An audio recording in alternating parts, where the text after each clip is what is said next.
Nigerians speak out. The oppression is too much. It must come to an end. This is what court has said about Nnamdi Kanu. Court says Nnamdi Kanu jump bail even after the secrets or the exposition made by Femi Adesina that Buhari brought Nnamdi Kanu to Nigeria to humiliate him and all that he has done, even after all being exposed by Femi Adesina. Look at what court has said today. Many people says what is happening to Nnamdi Kanu is more political than being real.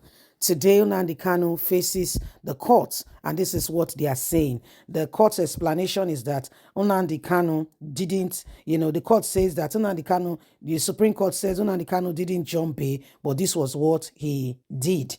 So this is what is happening right now. I want to understand the controversies that is surrounding Nnamdi Kanu.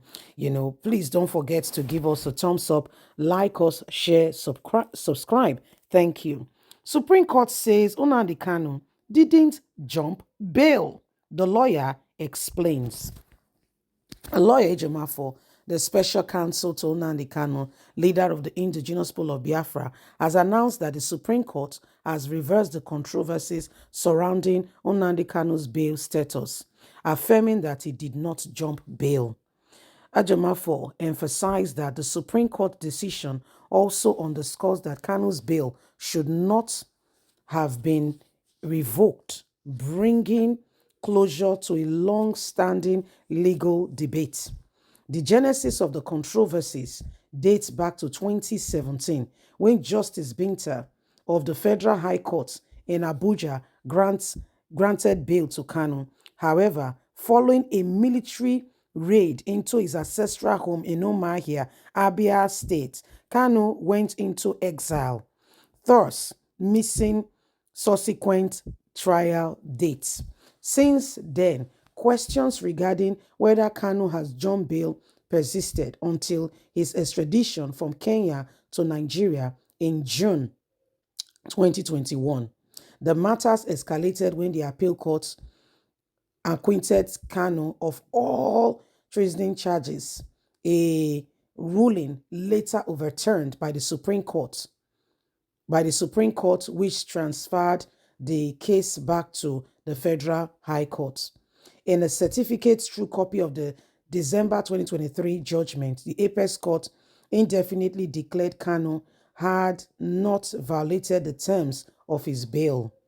Reacting, Ejimafo said, as of counsel, I had joined in this debate and always made it clear that Kanu, in the unique circumstances of the military invasion, did not jump bail.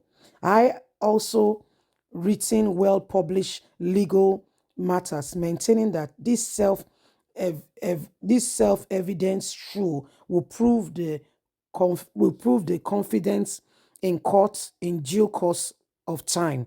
He said the first judiciary confirmation came in January of 2022 when a landmark judgment in the High Court of Abia declared that the military invasion was in violation of Kanu's constitutional rights. Consequently, upon the court awarded him 1 billion in damage and public apology. He said, following the judgment, I had issued a public legal notice warning all and sundry to henceforth cease and desist from peddling falsehood that Nnamdi Kanu had jumped bail, whereas majority of the mainstreams and social media complain, and some others have said different things, from the federal government persistence and bail jumping narrative. The summation, in addition to ruling that Nnamdi Kanu never jumped bail, the Supreme Court has also held that the Federal High Court should never have revoked his bail, that the prosecution weren't granted desperation on the case where jumping bail issue has come on. Nnamdi Kanu went on exile as a result of his life being in danger. For the foregoing reason, I applaud the media members of the public and public officers and all in the judgment of the Supreme Court henceforth to cease from desist from publishing falsehood defamation narrative of Nnamdi Kanu jumping bail. The issue why Nnamdi Kanu is still being held has been revealed in Femi Adesina's new book. So this is what is happening. It is clear, as you can hear, that Nnamdi Kanu, he did not jump bail. That was the case. They were saying he jumped bail, but I was not asking myself, jump bail with all that is currently on ground, and you can see, so there's a lot involved in all of this, and everybody, is currently wondering, that we have, a country and a situation here that needs, immediate attention, and eyes should be put seriously, in areas where we could sincerely, truly come out of everything and anything that would want to hold us down. If this nation will forge ahead and move forward, every single individual have got a duty of care to ensure that we do all that is needed, humanly speaking, possible, to make sure that this nation truly, really, sincerely changes. Okay, those who are looking for every avenue and way to hold this nation down in any way, we must not give them the pleasure of continuing in such a way and in such a manner. Yes, because when we do that, we put ourselves in a very awkward situation and position. So if we want to see the real transformation that should be, every individual needs to begin to speak the truth. Every one of us needs to begin to rise up to the narrative and ensure that we do not leave things, just haphazardly, and do nothing to seriously make sure that change comes. If change will come, every individual will need to begin to ensure that we do everything humanly speaking possible, to do that. Okay, so a lot of things have happened.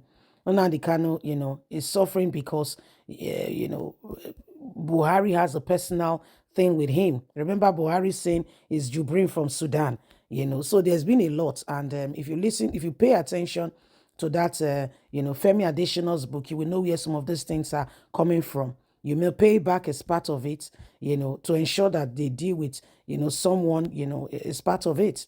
So there's just a lot involved in all of this. And if there's anything we can do right now, is ensuring that we do not leave things to chance. We do everything humanly speaking possible and bring this nation out of the hands of those who wants to destroy it. So please don't forget to give us a thumbs up, like us, share, subscribe. Click on the notification button so you can get all our latest news. God bless. Bye for now.